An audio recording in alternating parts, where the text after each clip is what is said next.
I am currently serving as the board chair for Americans United for Life. It's my privilege to have worked with this organization for over 2 decades. And it's also my great privilege to welcome you to this event tonight, where we honor a personal hero of mine and a truly great pro-life hero, Congressman Chris Smith.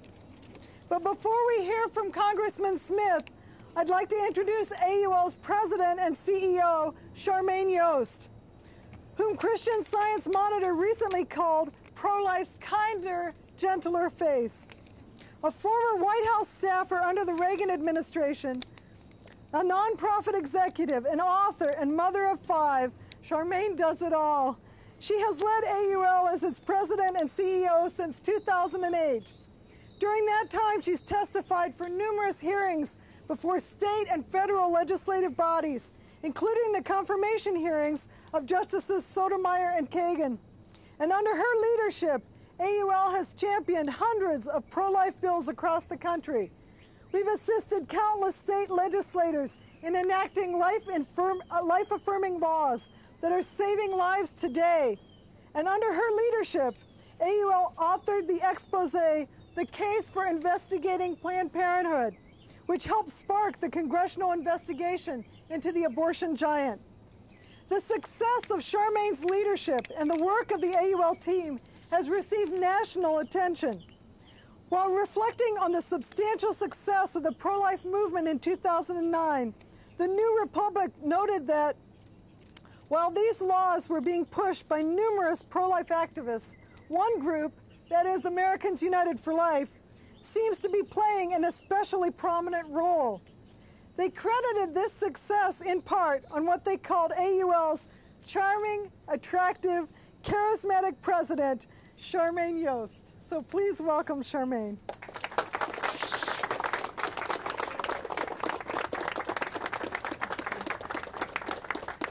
Well, thank you, Donna, and thank you all so much for being here. It is such an honor for me to look out across these faces of friends and to have the opportunity to celebrate together with you, to celebrate somebody who is such a great hero of mine amongst so many warriors for the life movement.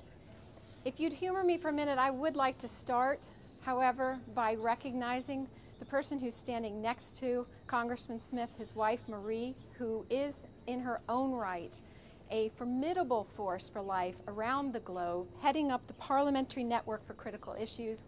And this is truly one of the most inspiring life partnerships that I've ever had the opportunity to be around, to watch the difference that the two of you have made together for the life movement and really for the whole world is just really, really remarkable and wonderful to see. So thank you for being here, Marie.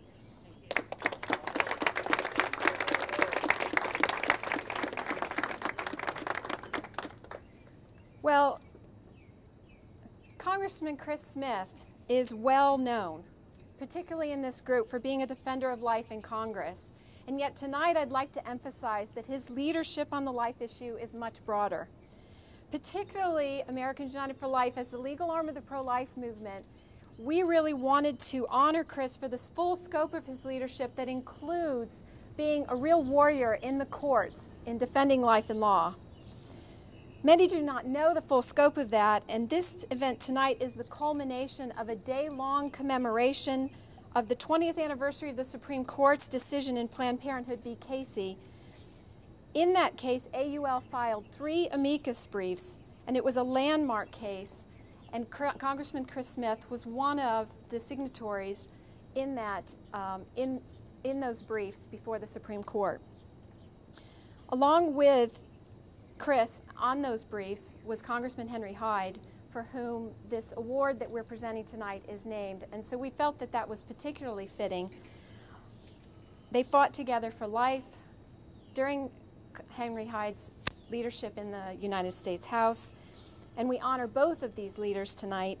And I believe, from the bottom of my heart, that Chris Smith is the Henry Hyde of this generation.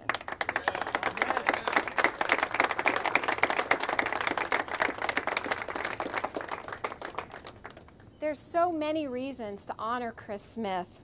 He's been the chair of the Pro-Life Caucus for 3 decades. There's been considerable attention in the media paid to last year's incoming freshman class and the renewed momentum they brought to the life issue on Capitol Hill. But we'd be remiss without recognizing that without the structure and the continuity that's been provided by the work of the caucus led by Congressman Smith, many of the gains that we've seen this last year would not have been possible. There are many young people he's hired, mentored and deployed through their work on the caucus, including my friend Marjorie Dannenfelser, who's now leading the formidable SBA list. We see young people like this throughout Washington, D.C., who have worked with Congressman Smith, been mentored by him, and who are now making a tremendous difference in this city and across the world. AUL has been a beneficiary of his foresight and his vision. When we began working with Congressman Smith many decades ago, we introduced him to Defending Life, which is our annual compendium of pro-life model legislation. And Congressman Smith was generous enough to immediately recognize the worth of it, and he started saying to us, advocating to us, saying, you need to do an international edition of this. He started handing it out to the many international visitors that he greets to Capitol Hill every year. And just this year, we've come out with our first international edition of Defending Life, largely through to your encouragement.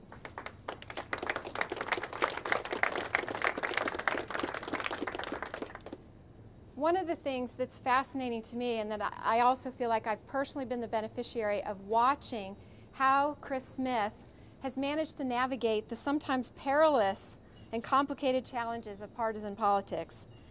While our battle to defend life is most often characterized as a Democrat versus Republican issue, Congressman Smith has demonstrated time and time again that he is willing to take a tough stand for life, even when it means going against his party.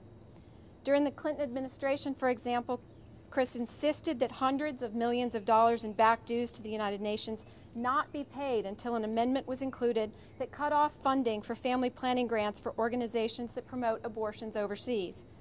His principled stand put him at odds with party leadership, but in the end, he prevailed. This approach of negotiating perilous political terrain guided by his principles, regardless of political party, is a defining characteristic of Chris Smith, and I believe it's a template for our ultimate goal of seeing abortion recognized as the human rights struggle of our time and defending life and law as a cause championed regardless of party. I saw this myself firsthand. When I was in graduate school, I was doing research into Congress, and Chris was very generous in allowing me to spend an entire day trailing along behind him. He gave me complete access to the work that he was doing, allowed me to talk to his constituents, anybody that I encountered throughout the day. And as a political scientist, I was deeply interested in the fact that his pro-life stand is not entirely shared by his district. In fact, I asked a few people, how does he get away with taking such a stand in a district that in the 2000 election went for Al Gore? The answer came back consistently. It comes down to integrity. The people in his district, the people in Washington, D.C., the people on Capitol Hill, around the world, Chris Smith is known for taking a principled stand. He is known for his integrity, and we honor you for that, Chris.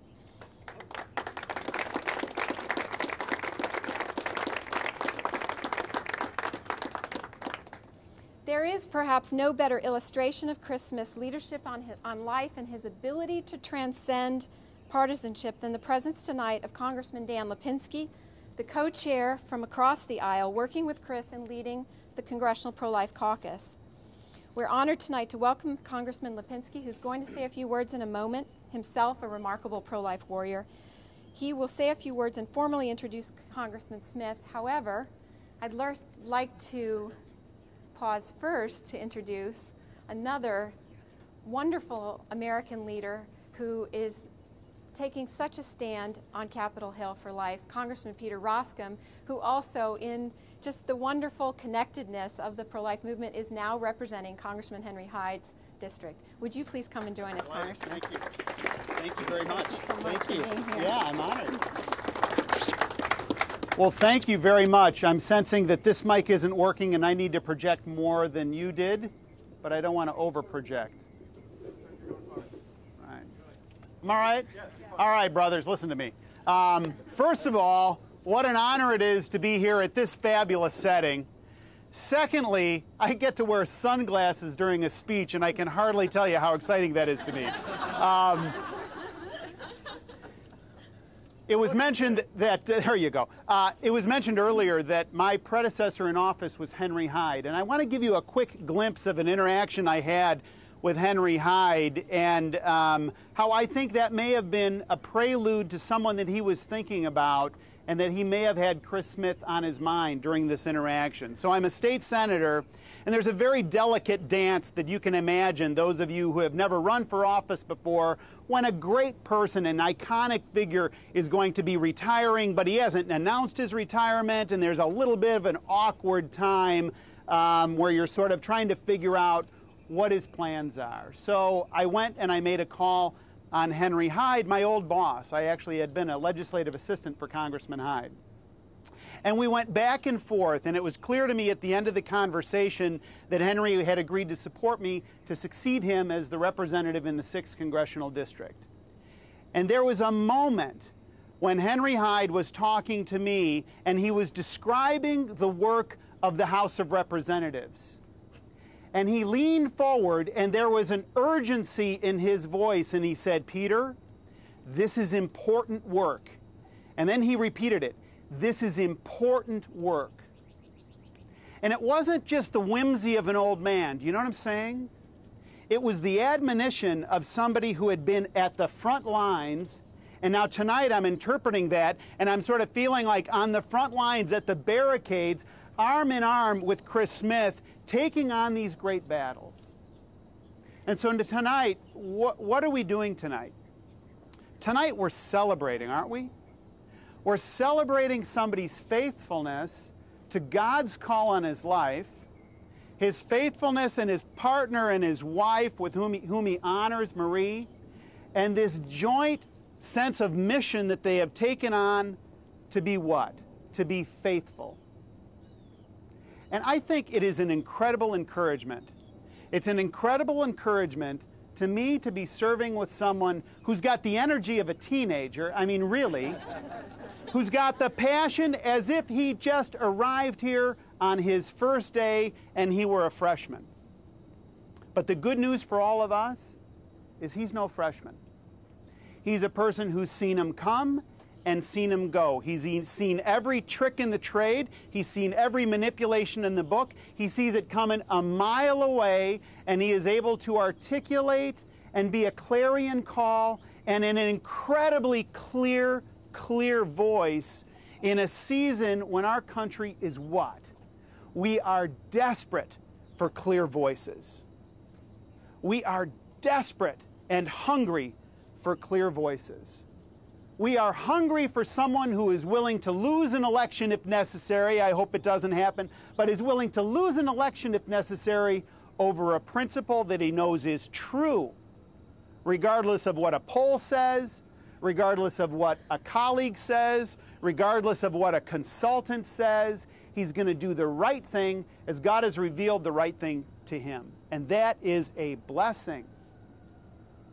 So the way Chris has approached his time in Congress, the way Chris has approached this thing that he has been entrusted with, that is a voice around the world, I might add, is a way that we can emulate, and it's a way that we can celebrate. So we have other colleagues that are here tonight. I see Mike Kelly from Pennsylvania, Cliff Stearns from Florida, Randy Hultgren from Illinois, and other members of Congress who have come alongside to celebrate and to honor Chris. But Chris would be the first one to tell you that he's not here to bask in this glory. He's here to give God the glory and to be faithful to those things that God has called him to do.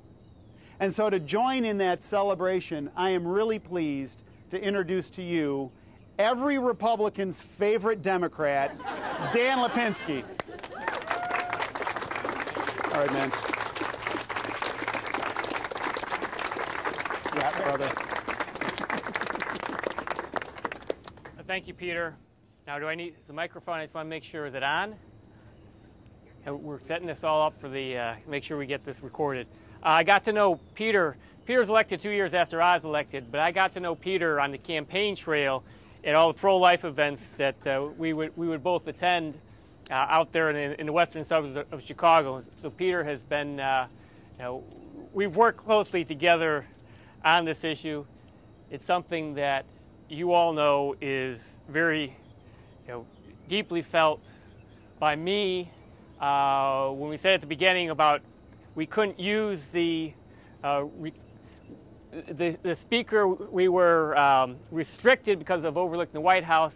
I fear that's because they don't want to hear what we have to say, and they especially don't want to hear it from me. So I'm here to give you the background bio on Chris Smith. Well, actually, I learned a lot more going through this and looking at everything that Chris has done. Chris was first elected in 1980, sworn in 1981. He's the dean of the New Jersey delegation. Now, I'm not a young guy, but I was just a freshman in high school when Chris was first elected. He's a senior member of the House Committee on Foreign Affairs. He's chairman of the Subcommittee on Africa, Global Health and Human Rights, and member of the Subcommittee on the Western Hemisphere. 2001, he was appointed by House Speaker John Boehner as chairman of the Commission on Security and Cooperation in Europe, as well as chairman of the Congressional Executive Commission on China. He has served 2 terms as a Republican congressional delegate to the United Nations, appointed by Presidents George H.W. Bush and Barack Obama. Now, in all of these positions, Chris has been a champion of global human rights and the most passionate supporter of global human rights, and is best known for his work to protect the vulnerable, including women, children, veterans, disabled persons, the unborn, the poor, political prisoners of conscience, and the elderly. He has played a key role in promoting human rights reforms in a number of countries, including the former Soviet Union, Romania, Vietnam, China, the Sudan, Northern Ireland, and Cuba. His most significant legislative achievements include the landmark Trafficking Victims Protection Act and 2 subsequent laws enhancing the fight against human trafficking, all of which have influenced many countries to adopt anti-trafficking laws and to create a global movement to eradicate the scourge of human trafficking and violence against women. The reason we are here tonight is to honor Chris in his commitment to protecting unborn children and their mothers. Chris and his wife Marie have together dedicated their personal and public lives to fight against threats to human rights and to advance respect for the dignity and intrinsic value of each and every human life worldwide, from conception until natural death. Serving as co-chairman of the bipartisan Congressional Pro-Life Caucus for over 25 years, I've been co-chair now for a year and a half with Chris. Chris has been a leader in the advancement of numerous pro-life legislative initiatives, as well as being constantly vigilant in fighting anti-life efforts. He is author of the Smith Federal Employee Health Benefits Amendment, which was first passed as an annual appropriations rider in 1982, and despite efforts to rescind the policy, has been retained every year since, except fiscal year '94. The Smith Amendment prevents taxpayer funding of abortion through the Federal Employee Health Benefits Program. I actually didn't know that. Chris, I didn't know you were the one who were responsible for that for all these years. For many years, Chris has been at the forefront of passing and protecting other appropriations riders, which must be retained annually to prohibit federal funding of abortion and protect and promote the culture of life. Chris is a key advocate for passage of the Child Interstate Abortion Notification Act and the Human Cloning Prohibition Act. He also tirelessly promoted the Partial Birth Abortion Ban Act, the Born Alive Infant Protection Act, and Unborn Victims of Violence Act, all of which have become law. I also saw that Chris was ranked second as the most effective in getting his bills signed, passed and becoming law. Second most effective in the House of Representatives. So Chris, I want to ask you more about that and how you do it. Chris's pro-life ethic has also made him a leader of efforts to expand the government's commitment to life-enhancing and life-affirming biomedical research. As the author of the $265 million Stem Cell Therapeutic and Research Act, which became law in 2005, Chris is an untiring advocate for ethical and effective stem cell treatments and research using umbilical cord blood in adult stem cells. In this Congress, Chris is author of H.R. 3, the No Taxpayer Funding for Abortion Act.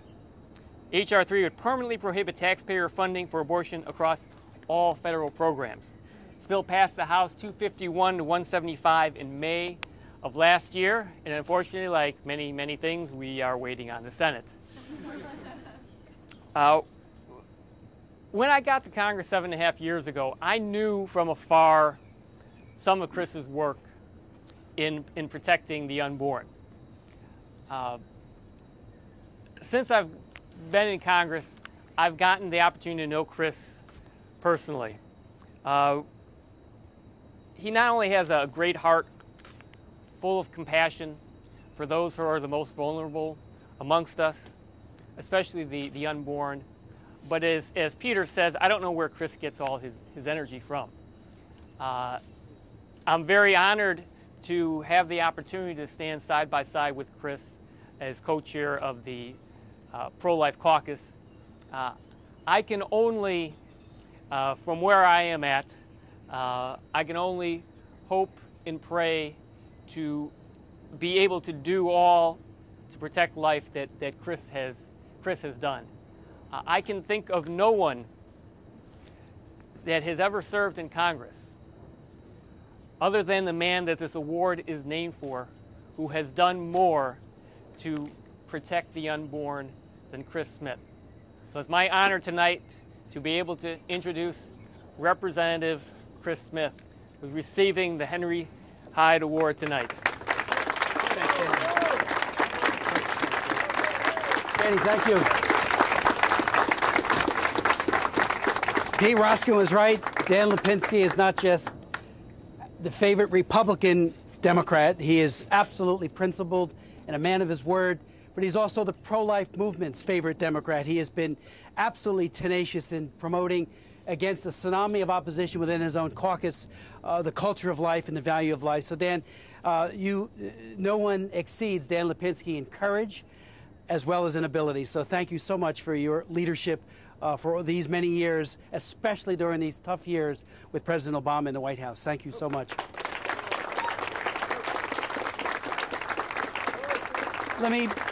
Charmaine, thank you for the great work of AUL and not only the high profile, but the high energy level that you've brought to this effort. You know, the state-by-state books that are put out with best practices, laws that have passed, has made a difference, and it has helped legislators, amazingly so, to get legislation passed by comparing, what has Illinois done? What has California, well, we won't talk about California. What has other states, particularly in the South and elsewhere in the middle, Missouri, done to protect life? You not only chronicle it, you help write those laws, and so I want to thank you for your leadership.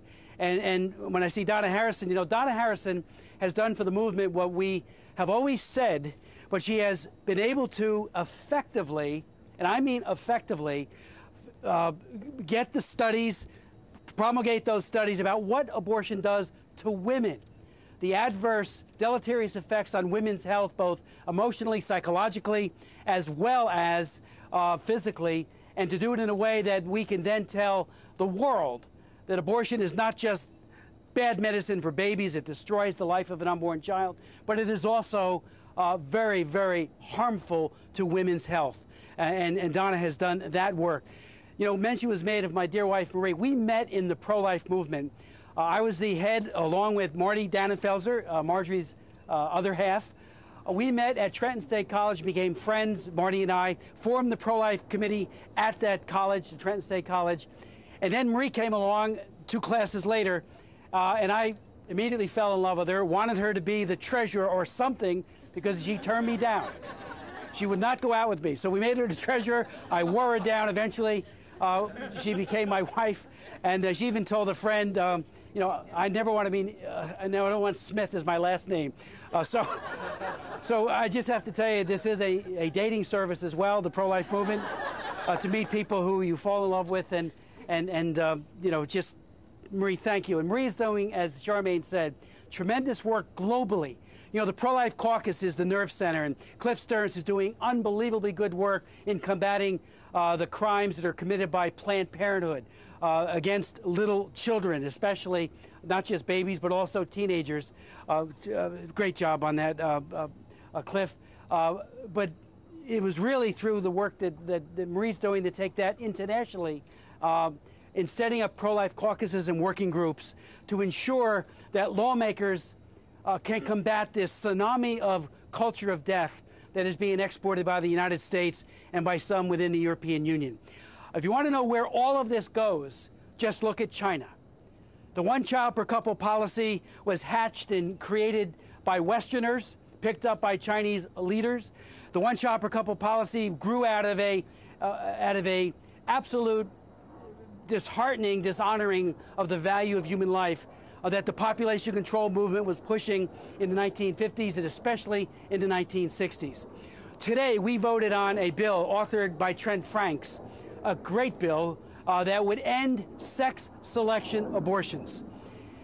That legislation got a majority, 246 to 168 in the House. It needed 2/3 to pass, but it was a great effort, first effort, to try to stop this terrible crime of sex selection abortions, which are rampant around the globe, and of course, they are here in the United States.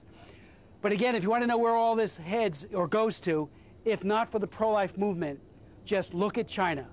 The one-child per couple policy has made brothers and sisters illegal. Forced abortion is commonplace. And to the population controllers, the means are, the ends always justify the means. Getting to a lower number is what they've been all about. And if little children have to die in the process, they're good with that.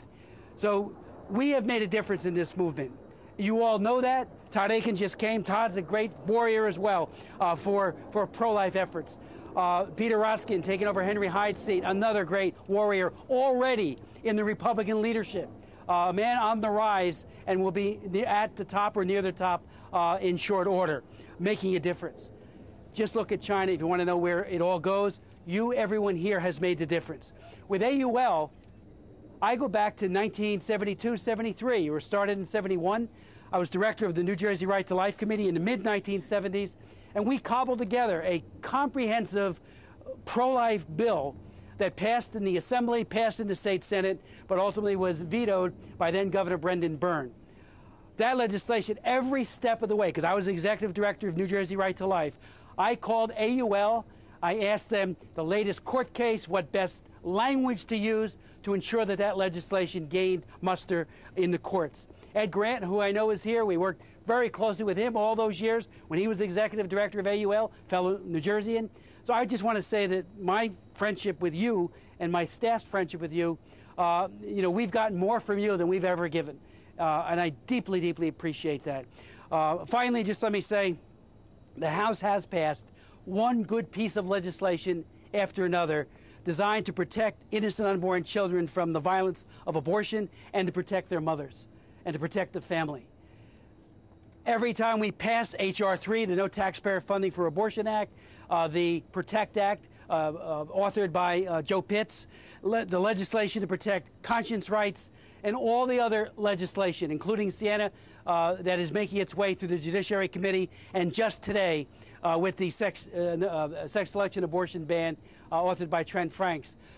All of that dies in the Senate, which is why we need a new Senate. If passed the Senate, all of that dies across the street because of the abortion president. This election, I know this is not political, but I have to say it, this election is the most important in all of our lifetimes. This is the transformational election. And frankly, if we don't get a change in the White House and in the Senate, our legislation will continue to languish and not move forward. The good news is the young people are pro-life. We see it in the polls. We see it everywhere. We are in a transition in America towards a culture of life, even while Planned Parenthood and others are exporting it and Obama to the rest of the world. And I will finish on this. Obama has integrated abortion into everything, whether it be human trafficking. Just last year, you recall, for the grants for trafficking victims here in the United States, that the United States Conference of Catholic Bishops had and had done a magnificent job, according to HHS's own reviewers. In comes Obama, and what does he do? He says, and this was Sebelius as well, that special preference will be given to those who refer for abortions. We have found that that means it goes to Planned Parenthood. So these little girls who might be trafficked will now be sent to Planned Parenthood, which, as Live Action has shown in their videos, is all about directing them to the clinic to get their abortions so they can be on the streets being turned into commodities and being exploited once again. Obama must go. We have to rally as never before. And as Pete Roskin said, it really is all about faith. And that's what drives each and every one of us here. The faith to dig deep, to run. I had elections in the early days when I was behind in the polls every time. And Marie would always bring out the scripture where it said, run with endurance the race fixed before you, fixing your eyes on the Lord, the author and perfecter of faith. Only if we run with that endurance, leaving the results to Him, will the culture of life break out in the United States of America and around the world, so that all the disenfranchised, the weak, and the vulnerable, including and especially the unborn child, will be protected. AUL is doing an extraordinary job, and I thank you, for the honor tonight. And nobody, and I mean nobody, will ever take the place of Henry Hyde, the great leader of our movement for so many years. But thank you.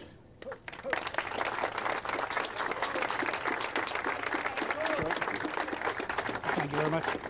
Appreciate it. It's a heavy one. It is heavy. Thank you. Thank you so much. Thank you so much. You're great.